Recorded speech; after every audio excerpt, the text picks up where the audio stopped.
ஸ்ரீசக்கர வரதாச்சாரியம் சுத்தசத்வ குருத்தமம் ஸ்ரீநிதிம் ராகவம் வந்தே he அபார கருணாகரம். கவசம் connect நேயர்களுக்கு நமஸ்காரம். பெரியாழ்வார் திருமொழி முதல் 10 7ஆம் திருமொழி 5வது பாசுரத்தை இன்றைய தினம் நாம் அனுபவிப்பதற்காக மானசீகமாக ஆயர்பாடியை சென்று அடைந்து விட்டோம்.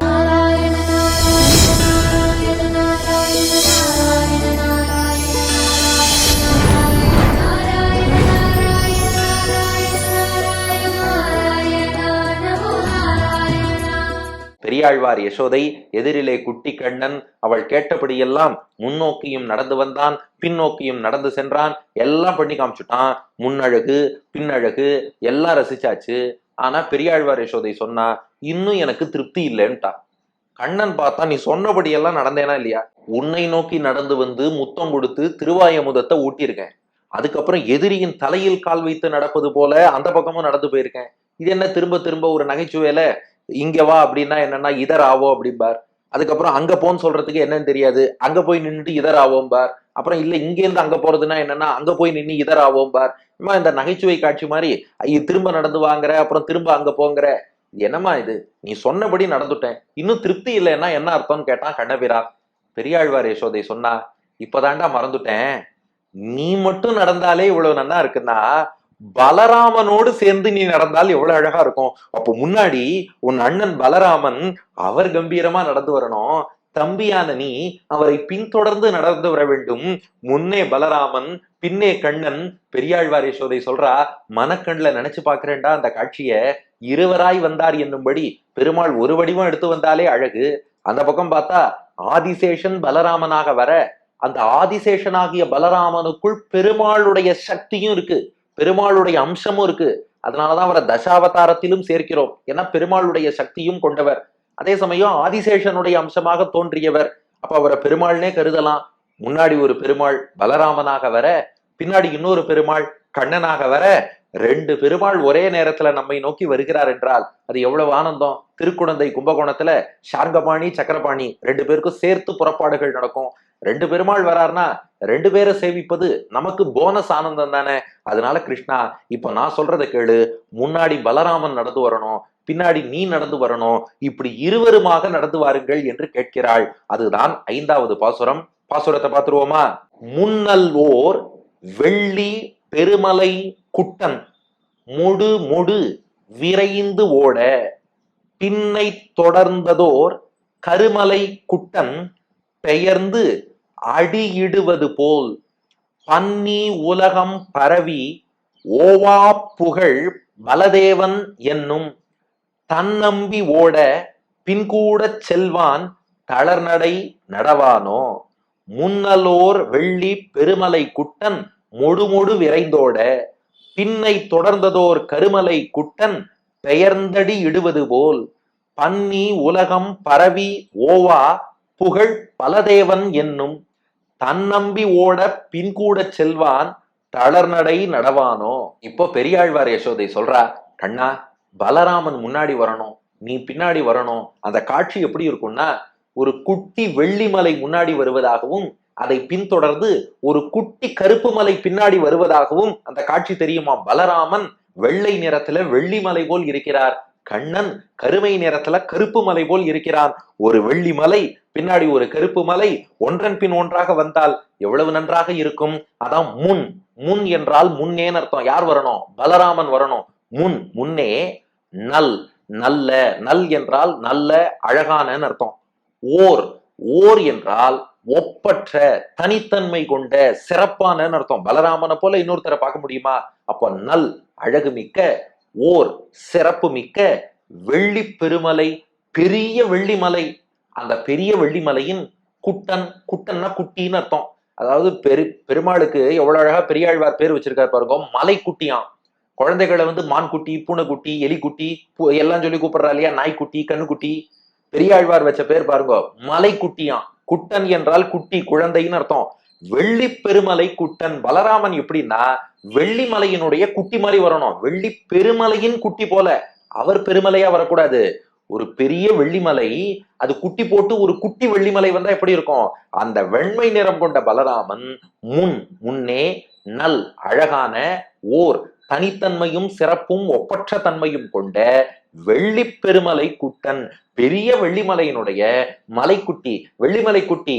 அது நடந்து வந்தா எப்படி இருக்குமோ அப்படி பலராமன் மூடு மூடு விரைந்து ஓட. அது என்ன முடு முடுனா என்னன்னா திட்டு திட்டு திட்டு திட்டுன்னு நடக்கிறதுன்னு சொல்லுவோம் இல்லையா? அப்படியே நடக்கும் போதே பார்த்தா இந்த குதிரைகள்லாம் ஓடும்போது திட்டு திட்டு திட்டு திட்டுன்னு சத்தம் வரும். அது போல பலராமன் இருக்காரே, பேர்லயே பலம் இருக்கு. அந்த பலத்துக்கு ஏற்றபடி முடு முடு முடு முடு முடு முடு என்று அந்த சத்தம் கேட்கும்படி, துவனிக்கும்படி காம்பீரியத்தோடு பலராமன் விரைந்து ஓட.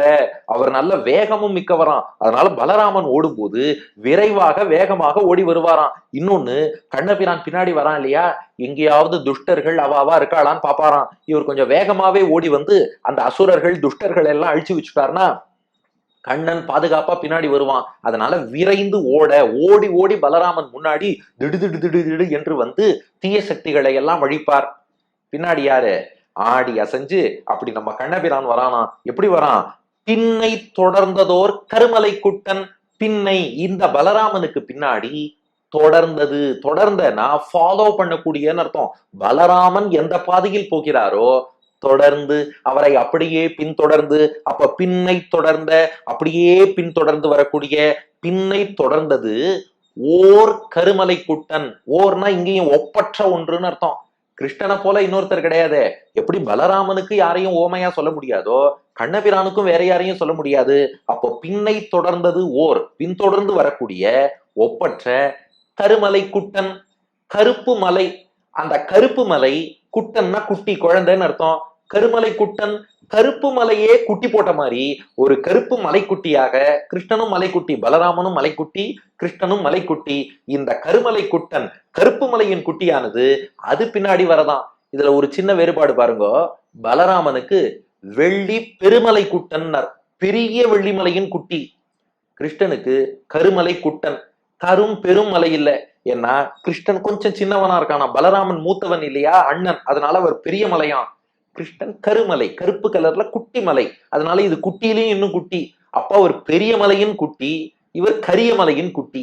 அப்போ பெரிய வெள்ளிமலையின் குட்டியாக பலராமன் முன்னே வர, பின்னை தொடர்ந்ததோர் கருமலை குட்டன், கருப்பு மலை குட்டி போட்ட மாதிரி மலைக்குட்டியாக கண்ணன். இவன் எப்படி வரானா, பலராமன் திடு திடு திடு திடுன்னு வந்தார். கிருஷ்ணனோ பெயர்ந்து, பெயர்ந்துன்னா அசைந்துன்னு அர்த்தம். பெயர்ந்து அப்படியே மெல்ல மெல்ல ஆடி அசைஞ்சு. அவர் தான் யானை மாதிரி வரவராச்சே. யானை எப்போதும் அப்படியே ஆடி ஆடி அசைஞ்சுட்டு டிங் டிங்னு மணி ஓசை எல்லாம் கேட்க நடந்து வரும் இல்லையா, அப்படி பெயர்ந்து அடியிடுவது போல் பலராமன் வேகமா ஓடினார். கிருஷ்ணன் என்ன பண்றானா, அடியிடுவதுன்னா இந்த அடிமேல் அடி வைத்து நடப்பதும்பா. அந்த அடி பிரதட்சணம் எல்லாம் பண்ணுவா, கேள்விப்பட்டிருக்க இல்லையா? அடிமேல் அடி வைத்து, அள்ளி தண்டு கால் எடுத்து, அடிமேல் அடி எடுத்து, சின்ன கண்ணன் மெல்ல அடி இடுவது போல் ஓரோர் அடியா எடுத்து எடுத்து வைத்து கண்ணபிரான் மெதுவாக அடியிட்டு வருகிறானா. பலராமன் திடுதிடுன்னு வேகமா முன்னாடி போனார். கண்ணன் பின்தொடர்ந்து அசைந்து அசைந்து அடிமேல் அடி வைத்து பின்னாடி வந்து கொண்டே இருக்கிறான். இப்படி இருவருமாக பன்னி உலகம் பரவி ஓவா புகழ் பலதேவன் என்னும். இதுல முன்னாடி போறானே பலராமன், இந்த உலகமே ஆராய்ந்து துதித்தாலும் பலராமன் பெருமையை சொல்லி முடிக்க முடியாது. இந்த பாட்டுல பாருங்க, பலராமனை கொண்டாடிட்டா பெரியாழ்வார் யசோதை. பலராமன் கண்ணனுக்கு எல்லாவித கைங்கரியங்களும் பண்ணிட்டு இருக்கார். அவரை மட்டும் புகழணும்னா பன்னி, பன்னின்னா ஆராய்ந்துன்னு அர்த்தம். இந்த உலகமே ஒன்று கூடி, பன்னி உலகம். இந்த உலகம், உலகம்னா உலகத்தில் உள்ள எல்லா மக்களும்னு அர்த்தம். பன்னி உலகம், உலகத்தில் உள்ள அத்தனை மக்களும். பன்னி எவ்வளவுதான் சிந்தித்து சிந்தித்து ஆராய்ந்து பார்த்தாலும் எல்லாருடைய மூளையையும், இங்க மணவாள மாமுனிகள் வியாக்கியானம் பண்றார், உலகத்துல எத்தனை பேர் இருக்காளோ எல்லார் மூளையையும் ஒன்று சேர்த்து அத்தனை ஞானத்தை கொண்டு ஆராய்த்து பார்த்தாலும் பரவி, பரவினா துதி செய்துன்னு அர்த்தம். ஓவானா முடிக்க முடியாதுன்னு அர்த்தம். பன்னி உலகம், உலகமே ஆராய்ந்து பார்த்தாலும் பரவி ஓவா, துதி செய்து எல்லை காண முடியாத. ஓவுதல்னா ஒரு எல்லையில முடித்தல்னு அர்த்தம். பரவி ஓவா, எவ்வளவு பரவி துதி செய்து பார்த்தாலும் ஓவா எல்லை காண முடியாதபடி புகழ். புகழ் என்றால் இந்த இடத்துல மங்கள குணம், பெருமைன்னு அர்த்தம். அத்தனை குணங்கள் நிறைந்தவர் பலராமன். அவர்தான் பலதேவன் என்னும். பலதேவன் என்பது பலராமனுக்கான திருநாமம். பன்னி உலகம் பரவி ஓவா, இந்த உலகமே மொத்தமாக ஆராய்ந்து பார்த்து பரவி துதி செய்தாலும் கூட ஓவா எல்லை காண முடியாதபடி புகழ் பலதேவன். அப்படிப்பட்ட புகழ் மிக்கவர் பலராமன். அவருக்கு ஏன் அவ்வளவு புகழ்னா இருக்கே, கிருத்தயுகத்திலேருந்து பெருமாளுக்கு சென்றால் குடையாம் இருந்தால் சிங்காசனமாம் நின்றால் மரவடியாம் நீழ்கடலுள் என்றும் புனையாம் அணிவிளக்காம் பூம்பட்டாம் புல்கும் அணையாம் திருமார்க்கு அரவுன்னு பெருமாள் பயணிக்கிறாரா, ஆதிசேஷன் கொடையாயிடுறார். பெருமாள் அமர்கிறாரா, அப்படியே சிம்மாசனம் ஆயிடுறார். பெருமாள் நின்ற திருக்கோலத்தில் எழுந்தருள்கிறாரா, ஆதிசேஷனே பாதுகையாயிடுறார். பெருமாள் பள்ளி கொள்கிறாரா, படுக்கையாகிறார். அடுத்து திரேதாயுகத்துல பெருமாள் ராமனா அவதாரம் பண்றார். அதே ஆதிசேஷன் அவர் லக்ஷ்மணன் தம்பியா வந்து கைங்கரியம் பண்ணார். அடுத்து துவாபர யுகம் வந்தது, கிருஷ்ணனாக பெருமாள் அவதாரம் பண்ணார். அண்ணன் பலராமனாக வந்தாலும் அண்ணன் தம்பிக்கு கைங்கரியம் பண்றார், தம்பிக்கு காவல் இருக்கிறார். லக்ஷ்மணன் தம்பி அண்ணன் ராமனுக்கு காவல் இருந்தான், பலராமன் அண்ணன் தம்பி கிருஷ்ணனுக்கு காவல் இருக்கார். அப்ப அண்ணனா தம்பியா, அந்த மூத்தவனா இளையவனாங்கிற முறை மாறலாம், ஆனா கைங்கரியம்ங்கிறது மாறுவது இல்லையே. ஒரு ஜீவாத்மா எந்த நிலையில் இருந்தாலும் பெருமாளுக்கு எப்படி கைங்கரியம் பண்ணணுங்கிறத அவர் தானே காட்டுறார். அப்போ பன்னி உலகம் பரவி ஓவா புகழ் பலதேவன், இந்த உலகம் ஒன்று சேர்ந்து துதித்தாலும் கூட அவர் பெருமையை சொல்லி முடிக்க முடியுமா? என் கலியுகத்தில் அதே ஆதிசேஷன் தானே. முன்பு வைகுண்டத்தில் ஆதிசேஷன், வைதேகி ராமனுக்கு இலக்குமணன், கண்ணனுக்கு நம்பி மூத்த பிரான் பலராமன், கலியுகத்தில் அரங்கனுக்கு தொண்டு செய்ய நம் ராமானுஜன் அவதரித்து உலகத்துல அத்தனை பேருக்கும் யுகபுருஷராக விளங்கி எல்லாருக்கும் முக்தி பெறுவதற்கு வழிகாட்டிய அந்த ராமானுஜர் தானே இந்த பலராமனாக முன்பு வந்தார். அவர் பெருமையை சொல்லி முடிக்க முடியுமா? அப்படிப்பட்ட பலதேவன் என்னும் தன் நம்பி ஓட, பலதேவன் என்னும் பலதேவன் என்று அழைக்கப்படும் சொல்லி முடிக்க முடியாத புகழ்மிக்க பலராமன் இருக்கானே, அந்த தன் நம்பி ஓட பலராமனுக்கு நம்பி மூத்த பிரான் என்று திருநாமம். நம்பி என்றால் எல்லா குணங்களும் பரிபூர்ணமாக நிரம்ப பெற்றவன் அர்த்தம். தன்னுடைய நம்பி எல்லா குணங்களும் நிறைந்த நம்பி மூத்த பிரான்னு அழைக்கப்படக்கூடிய பலராமன் அண்ணன் தன் நம்பி ஓட, பலராமன் முன்னே ஓடுகிறாராம். பின் கூட செல்வான் கிருஷ்ணன் என்ன பண்றான், பின் அவருக்கு பின்னாடி கூட அவரை பின்தொடர்ந்து செல்வான் இவன் பயணிக்கிறான். பாட்ட நன்னா கவனிங்க. பலராமன் ஓடுகிறார், தன் நம்பி ஓட, கிருஷ்ணன் பின் கூட செல்வான் அவரை பிடிக்க வேண்டும் என்பதற்காக. கூடுதல்னா என்ன அர்த்தம்? அவரை போய் சேருதல்னு அர்த்தம். இவன் சேரணும்னு நினைச்சுன்னு போறான், ஆனா அந்த வேகத்துக்கு போலையாம். செல்வான் இவன் ஓடவில்லை, நடந்துதான் செல்கிறான். தன் நம்பி ஓட, பலராமன் முன்னே ஓட, பின் அவரை பின்தொடர்ந்து கூட அவரை எட்டி பிடிக்கணுங்கிற ஆசையோடு செல்வான் இவன் மெதுவாகத்தான் செல்கிறான். அப்படிப்பட்ட கிருஷ்ணன் தளர் நடை நடவானோ, எனக்காக தளர் நடை நடந்து காட்டக்கூடாதோ? இப்போ இந்த காட்சியை நான் ரசிக்கும்படியாக இவ்வளவு பெரிய பலராமன் இருக்கார், அவர் முன்னே ஓடணும், கிருஷ்ணன் அவரை பிடிக்க போறேன்னு சொல்லிட்டு பின்னாடி மெதுவா நடந்து வரணும், இந்த காட்சியை நான் காண வேண்டும் என்று பெரியாழ்வார் யசோதை பிரார்த்திப்பதுதான் இந்த 5வது பாசுரம். முன்னல்லோர் வெள்ளி பெருமலை குட்டன் முடுமுடு விரைந்தோட, பின்னை தொடர்ந்ததோர் கருமலை குட்டன் பெயர்ந்தடி இடுவது போல், பன்னி உலகம் பரவி ஓவா புகழ்பல தேவன் என்னும் தன்னம்பி ஓட பின்கூட செல்வான் தளர்நடை நடவானோ.